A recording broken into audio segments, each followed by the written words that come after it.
that they used to search Texas Strong Fitness, in which they tried to apply the administrative search warrant law by statute to go into his business. And their justification was there was a pallet, which they classified as rubbish, in the alley against his building. And also the outstanding question about the Knox box, which gives the key to the fire department so they can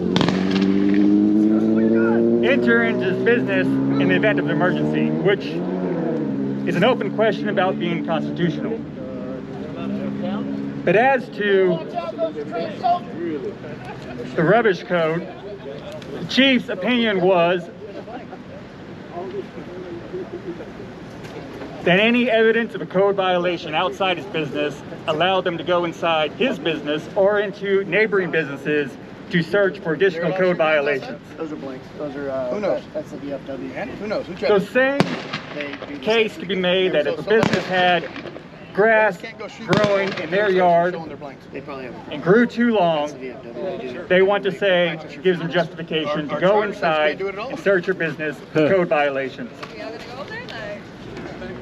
They know it was illegal, but they refuse to acknowledge it, and they continue to take the position that they applied the law correctly. However, they are working upon the legal advice of Roxanne, who was the same city attorney who led them into their foolish annexation debacle, costing them tens of thousands of dollars on the north side. Of all the people they should receive legal advice from, it is not that person. Okay. Hector. Come on, brother. Hello, how y'all doing? My name is Hector Rios. You gotta talk like this, brother. I gotta get right down into it. Hello, my name is Hector Rios. How y'all doing this evening? All right. I don't know Jason very well. I can't come up here and say that I'm standing up for him because we're buds, or I've known him for a while. I'll be honest, some of the things I don't like about his pagan Gentile self. And me as a Christian, I probably shouldn't be hanging around such a person. But something happened at a wedding in Canaan. Right up next to your door. Something happened at a wedding in Canaan that changed all that. That had that old wine that was only for certain, for the chosen. And there was something new brought in that was for everybody. Bring it up your mouth. And that's what made this Gentile my brother. And that's why I'm standing up here, gonna go ahead and say a few words about an injustice, because that's exactly what it was. It was an injustice. It was a waste of resource. It was a failure to communicate on all levels, on our appointed and our voted levels. One of the #1 jobs of a city council person is to inspect city services. Inspect city services. So when something like this was going on, somebody should have sat down with him. One of our council persons should have sat down with him, looked over the paperwork, and then just stayed at it and talked to the other members and said, let's get this guy on the agenda and let's get this clear. There you go. Let's talk about this That's right. on a public record. They did that. Carry shrubs. Yep. And it never did go any further than that. And then just Keep it up to the your mouth. waste of resources. We have one of the highest crime rates in the entire country. Yes, sir. All right, and then we're suiting up and sending SWAT teams into a business owner's building for code violations. A complete waste. Our management, our leadership, and our police department is a very good example of absolute power corrupts absolutely. Correct. And I'm hoping that y'all will come together, and there's only really one outcome of this, is that everybody get out there, vote, make a difference, and have these people held accountable. You're held accountable. Every one of you are held accountable. All right, you get a ticket, you're gonna pay a fine. Or you're gonna go to jail. You don't pay your taxes, your house is gonna get repossessed. They're gonna hold you accountable. So why is there no reason why they shall not be held accountable? And they need somebody to step in and hold them accountable. All right, I thank y'all for your time. God bless you all. Got it. So I'd like to Thank you. talk about that. So he talked about council members coming to talk to me when this happened. The only council member that came to talk to me was Carrie Shrugs, okay? So Carrie Shrugs told me that what they were doing wasn't right, and if they were doing something wrong, they would be held accountable and there would be actions taken. And this is recorded and on YouTube and on Facebook if you don't believe me. Because I know there's about 3 people in the entire town that don't believe me right now because they're related to these motherfuckers. But go look. So Carrie tells me that they're investigating all my complaints, and there is a total of 14 complaints I made on these people because of their continual harassment and breaking of my constitutional rights. She said, Miss Roxanne, the city attorney, is taking it very seriously, and she's going to get to the bottom of it.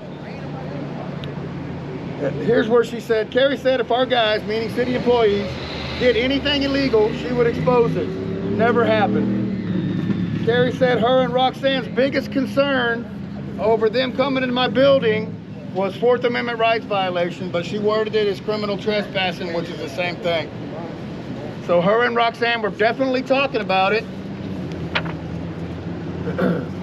Later on, Carrie said she did all she could do, and then she started talking shit about Jason Knight, saying he was basically worthless and against the police department and against the fire department, when all reality, Carrie is against every single citizen out here. She does not care about us, Nope. does not support us. Never has. She only wants to take our money and abuse her power.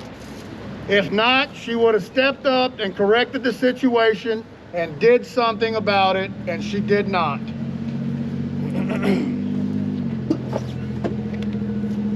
Got 10 minutes. Yeah, we're almost done.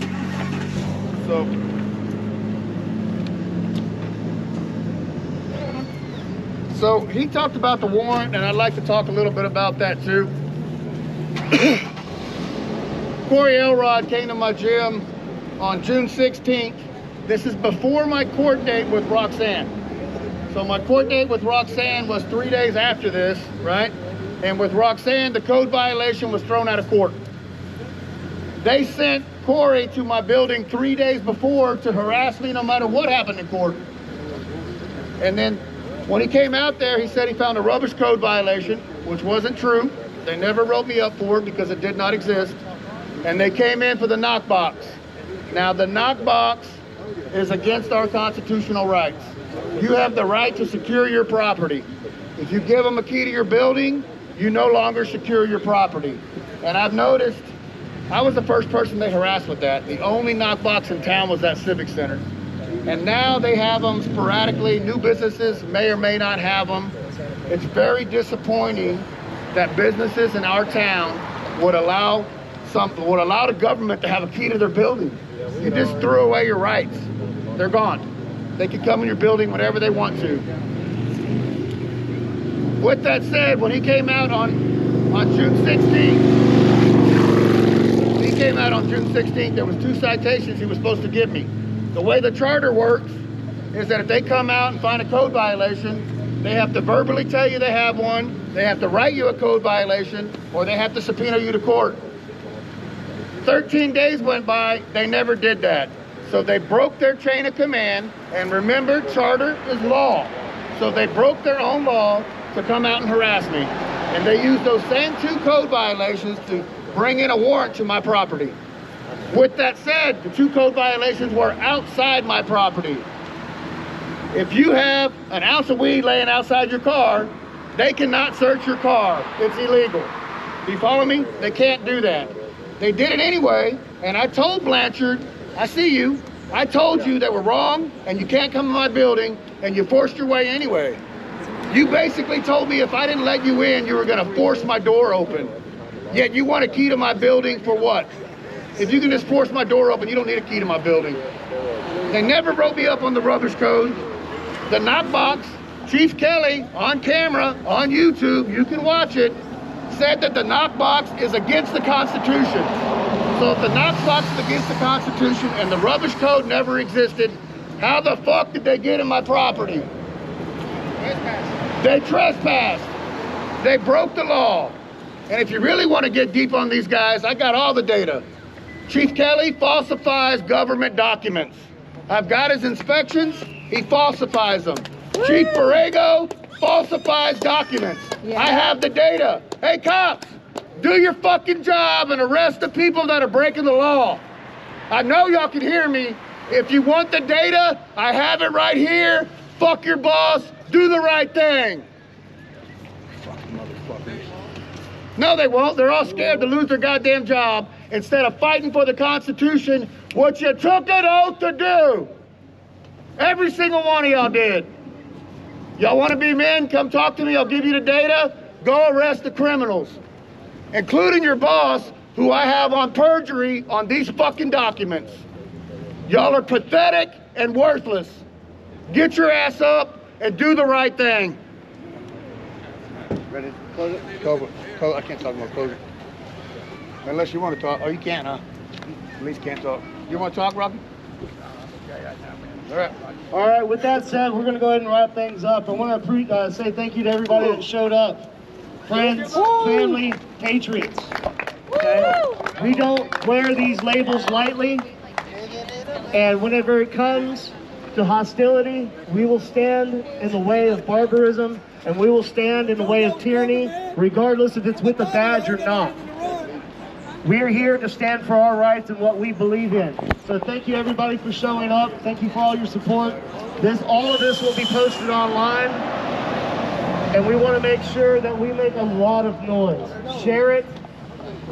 Give it to everybody you know. The press is out here tonight. Thank you very much for showing up. And with that, good night. Thank you, guys. Good night.